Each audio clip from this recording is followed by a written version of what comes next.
Today, we're going to talk about an extract from A Midsummer Night's Dream by William Shakespeare. This extract is from Act 5, Scene 1. This extract resides right after Bottom woke up, met up with his friends, meaning Snug, Quince, and Starveling, and instructed them to prepare for the big play at the end of the day. It is significant because it is a closing statement by Theseus before Bottom and the crew perform their play.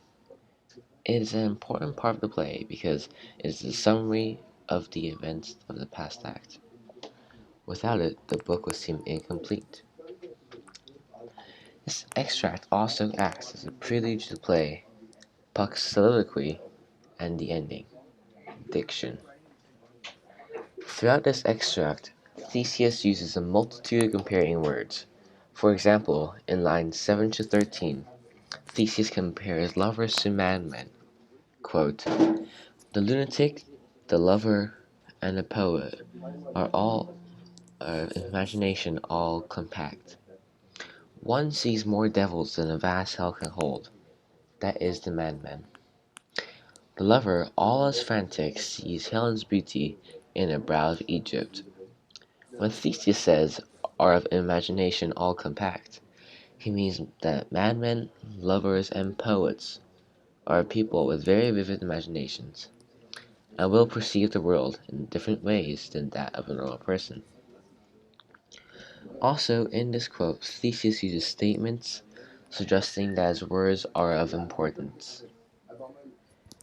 In this extract, the diction is very rhythmic, as opposed to the rest of the act. In line 18 to 24, Theseus states that emotions will play with the view of the world, and what you perceive of it.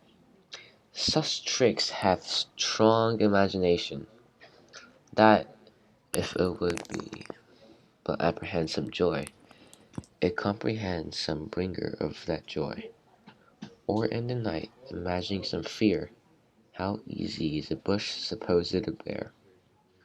When Theseus states that, how easy is the bush supposed to bear, he means that when a person is scared, or has been scared before, they will perceive harmless things as harmful things. In this extract, there are no similes or metaphors, but there are a lot of double meanings. For example, in line 9 to 11 it quotes, "One sees more devils than a vast hell can hold. That is the madman. The lover, all is frantic, sees Helen's beauty in the brow of Egypt." This means that this person sees horrors in his/her braids, be that mental monsters, depression, anxiety, or voices in his head. This line is significant because it shows how a person who is madly in love is the same as a madman. The devils that Theseus speaks of also means bad thoughts.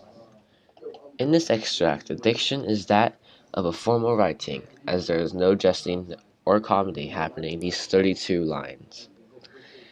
This is also a statement about how after anything comedic or very light-hearted, there needs to be something more serious, more dark, to give the comedic sections more meaning. This could also be applied to life, as bad times will let a person appreciate the good times more. Social context. Although not so prominent in this extract, A Midsummer Night's Dream can be related to society on a myriad of levels.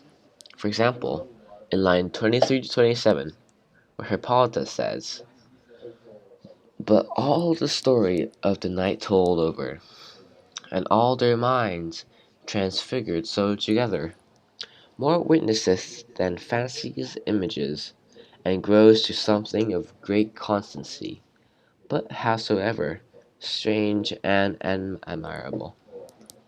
This, I believe, is saying that lies, no matter how strange, how bizarre, can be believable as long as they are consistent. This line could also be a reference of society's treatments of people who differ from the norm, or have different thoughts, as they'll be outcasts treated like liars, until they improve themselves, that be giving you hard evidence or be able to convince the majority of the population to change the norm. Another example of text-to-world relations would be in lines 18 to 24. Such tricks have strong imagination, that, if would we apprehend some joy, it comprehends some bringer of that joy. Or in the night, imagining some fear, how easy is a bush supposed a bear? When Theseus says, imagining some fear, how easy is a bush supposed a bear? He means when one is scared, or has been scared lately, or is paranoid, they'll see harmless things as harmful ones, as stated before.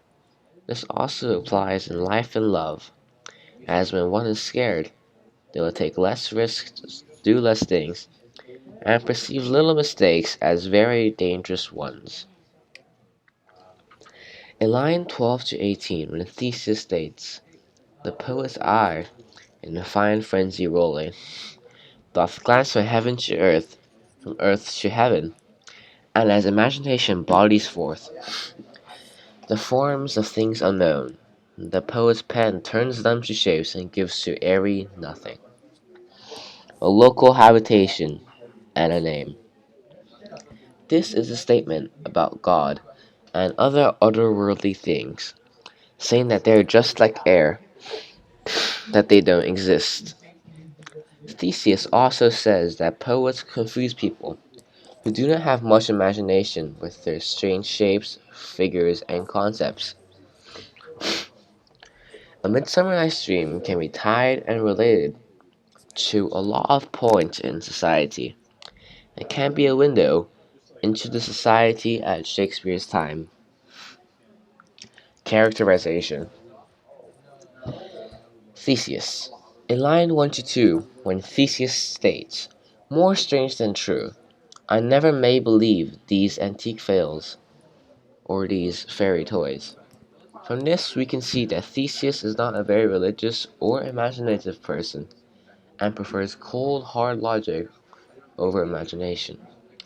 We can also see that Theseus does not like childish things, and sees himself as a very powerful, very wise, and very old man.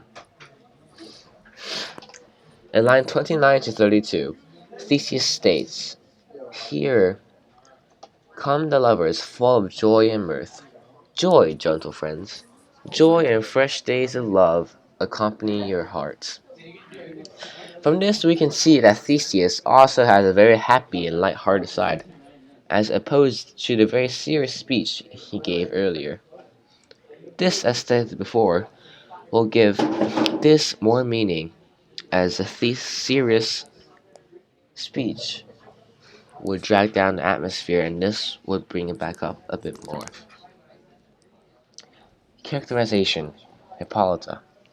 In line 23 to 28, Hippolyta says, but all the story and the night total over, and all their minds transfigured so together, more witnesses than fancies images, and grows to something of great constancy, but howsoever strange and admirable. This shows that Hippolyta is a very observant person, and is much more open-minded than Theseus, as shown in more witnesses than fancies images, and grows to something of great constancy. This characterization is not very distinct, as there are only two people speaking, and those last are not about themselves. Thank you.